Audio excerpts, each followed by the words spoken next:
Oh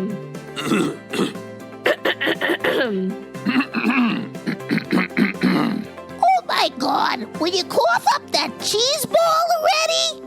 Do you ever wonder what those big white chunks are that feel like they are caught in the back of your throat? Stay tuned to find out more on This Old Tooth.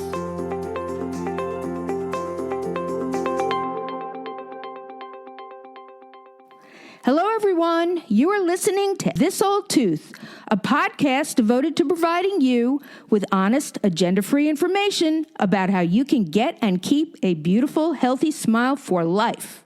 I am your host, Dr. Lisa Germain.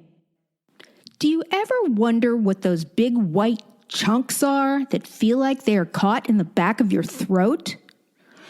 When you have a sore throat and bad breath at the same time, it might not be due to a strep infection, a sinus problem, or an allergy. If you have a sore throat and your breath is so putrid that you can't even stand to be in the same room with yourself, you could be suffering from a little-known but aggravating problem called tonsil stones. However, before I talk about these little jewels, I just want to share the new vocabulary word that I discovered when I was searching for a way to adequately describe them to you. The word is effluvia, spelled E-F-F-L-U-V-I-A. It is a plural noun meaning unpleasant or harmful odors, secretions, or discharges. Now let me use it in a sentence. When the unwholesome effluvia of decaying food, debris, plaque, bacteria, mucus, and dead cells get trapped in your tonsils, they will harden and calcify over time to form tonsil stones. And I am here to tell you that the odor that they create can only be likened to the business end of a skunk. Because I had my tonsils out when I was a kid, I have never had them, but my sister had them, and once she brought them to my attention, I developed a bit of a weird fascination with these little chunks of junk. First of all, they have many pet names that just plain make me giggle.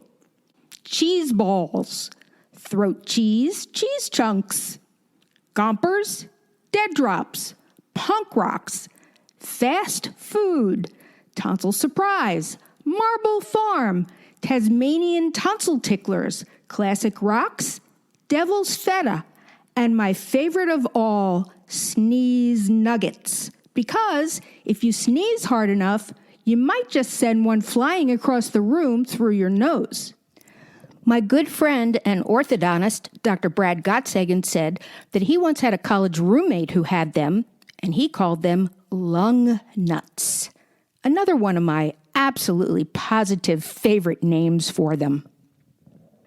While tonsil stones, also called tonsilloliths, may produce no symptoms at all, they frequently cause pain when swallowing. They can also cause earaches, a metallic taste, throat closing or tightening, coughing fits, tonsillar swelling, and sometimes choking.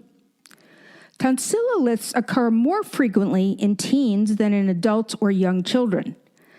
Now, many small tonsil stones do not cause much noticeable pain, but if you have unexplained bad breath, they could be hiding behind the visible part of your tonsils. Even when they are large, some tonsil stones are only discovered incidentally on x-rays or CAT scans. To describe this a little further, it might be worth noting that your tonsils are the two oval-shaped pads of tissue at the back of your throat, one on each side. And the tonsils are a type of lymph node tissue and work as part of your body's immune system. They act as filters for bacteria and viruses, and they also make disease-fighting white blood cells and antibodies. They have a very irregular surface and often have tiny pockets, which make them difficult to keep clean, particularly when you have a sore throat, because a sore throat is going to hurt you to touch, and the debris can fester there for weeks, which accounts for the putrid odor. Sometimes a tonsillolith will stick out or protrude, and they may feel like a foreign object lodged in the back of your throat. They may be a nuisance and difficult to remove, but they're usually not harmful. Sometimes they form as a softer, more rubbery mass rather than a hard one, and can be found embedded in the tissue on the roof of the mouth. They're often associated with chronically infected tonsils and can be accompanied by a chronic postnasal drip. Now, women are about 33% more likely to develop tonsil stones than men, but the reason why is not well understood. It is, however, thought that chronic inflammation from throat or ear infections can put you at a higher risk. Chronic inflammation can also cause the formation of crypts and fibrosis, which is actually thickening and scarring of the tonsils to occur, allowing an ideal location for the stones to form. And people who have had a tonsillectomy don't typically get tonsil stones, even if some of their tonsil tissue grows back. Now, much rarer than the typical smaller tonsil stones are giant tonsilloliths. Giant tonsilloliths may often be mistaken for other oral problems, including peritonsillar abscesses and tumors of the tonsils. The largest recorded tonsillolith is 14.5 centimeters, and it was recorded in 1936. Now think about that. If you take centimeters, convert it to inches, that is over 5.5 inches. Can you imagine having that stuck in the back of your throat? And worse than that, can you imagine how badly it smelled? A clinical examination is necessary to diagnose a tonsillolith and also to differentiate it from other things that could be causing the same type of symptoms. The question now is, how do you get rid of them? It is always best to try to prevent them from happening in the first place. So make sure you have a diet rich in probiotics. This will provide your body with good bacteria, which will help fight off the harmful bacteria that allow these deposits to form in the first place.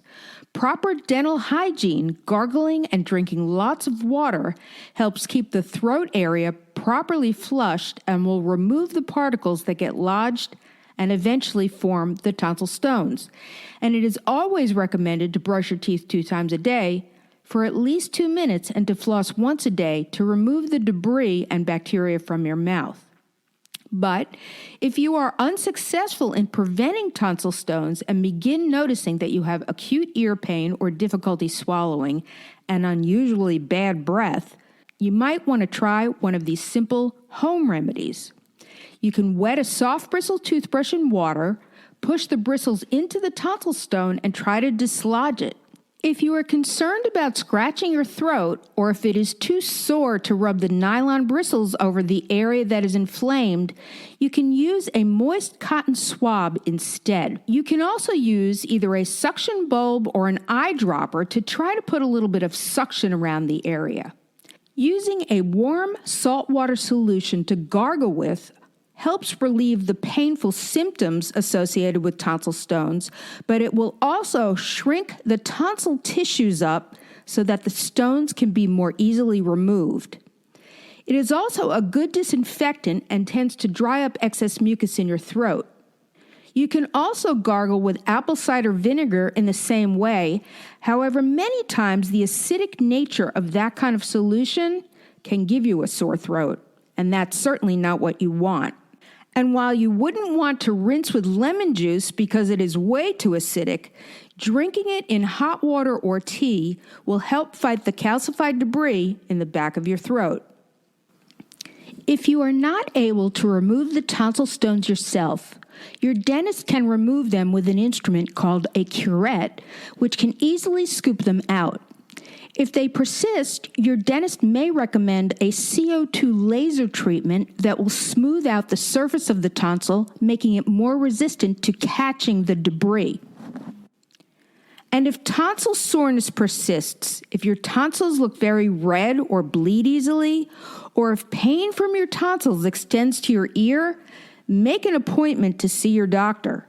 These symptoms could signal a much more serious problem that may require medical attention. And now for a fun fact.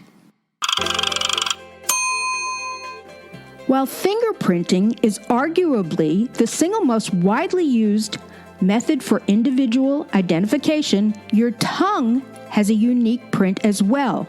The tongue is being studied as a backup method of verification that an individual is who they say they are. However, I don't think I would be sticking my tongue out at the TSA at the airport just yet.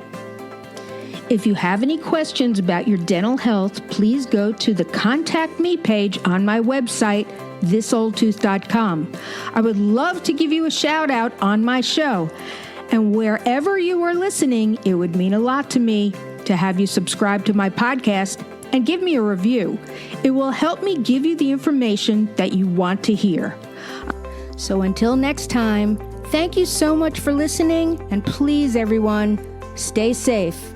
And remember, be true to your teeth, or they will be false to you.